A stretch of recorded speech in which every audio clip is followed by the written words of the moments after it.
Udahlah Bang Uto, nggak usah lah apalagi bela itu Joko Widodo. Memang dia nggak punya ijazah UGM, ya, nggak punya.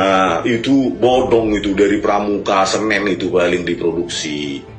Gitu aja Bang, ya.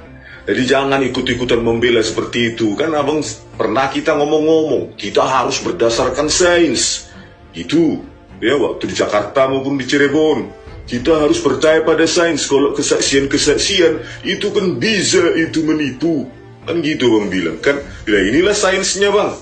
Ya skripsinya tadi ya, Kas Mujo bilangnya pembimbing, padahal nggak ada, baik di lembar pengasahan skripsi maupun di prakata. Abang juga dulu nyusun skripsi di UGM, masa yang namanya pembimbing nggak ada?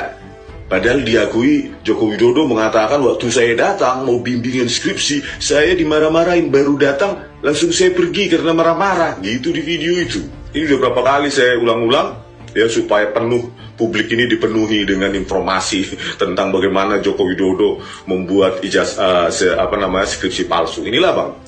Abang lah dulu tahun 85 Bang Utu. Ya, ada nggak ketikan seperti ini?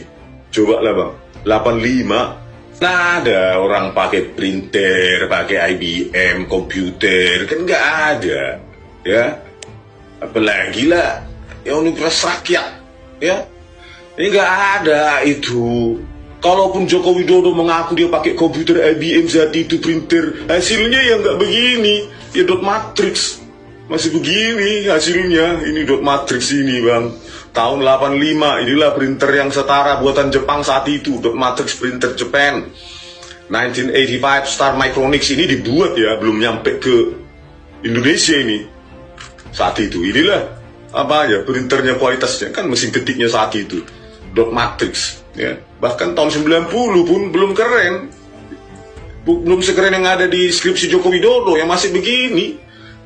Gak ada teknologi saat itu. Kalaupun ini skripsi Joko Widodo, Abang bersikeras ini Joko Widodo skripsinya, maka dia harus datang dari masa depan, dari tahun 95 ke atas, ya sekitar 10 tahun setelah 85 lah, ya paling cepat itu dia datang dari tahun 95, terus datang mengeprint pakai Windows dengan Windows Operating System ya, karena tahun 85 masih disk operating system. Masih kasar dia, ya masih pakai apa itu CW, ya, WordStar maupun Lotus itu masih seperti itu dan tampilannya kasar, ya, seperti ini, ya tahun 85 ya begini nih sekitar ini kasar.